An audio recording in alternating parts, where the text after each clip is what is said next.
شوفوا، الأمن المغربي يوقف جماهير جزائرية كانت تريد القيام بشيء خطير. شهد محيط ملعب مولاي الحسن بالعاصمة الرباط مساء الأربعاء الماضي حالة استنفار أمنية قضى بعدما نجحت المصالح الأمنية المغربية في إحباط محاولات خطيرة كانت تعد داخل صفوف جماهير قادمة من الجزائر،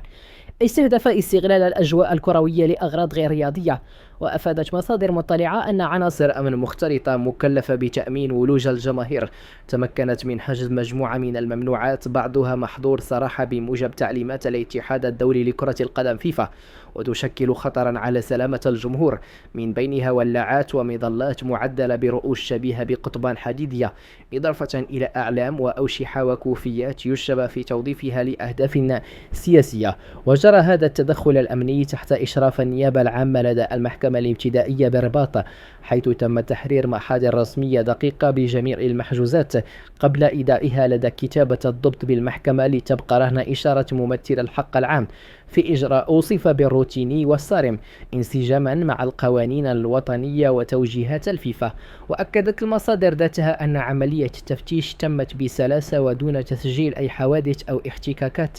في وقت شددت فيه السلطات على ضرورة تحديد المنافسات الرياضية عن أي توظيف سياسي، حفاظا على أجواء الفرجة والأمن وضمانا لنجاح كأس إفريقيا 2025 التي يحتضنها المغرب بمشاركة 24 منتخبا.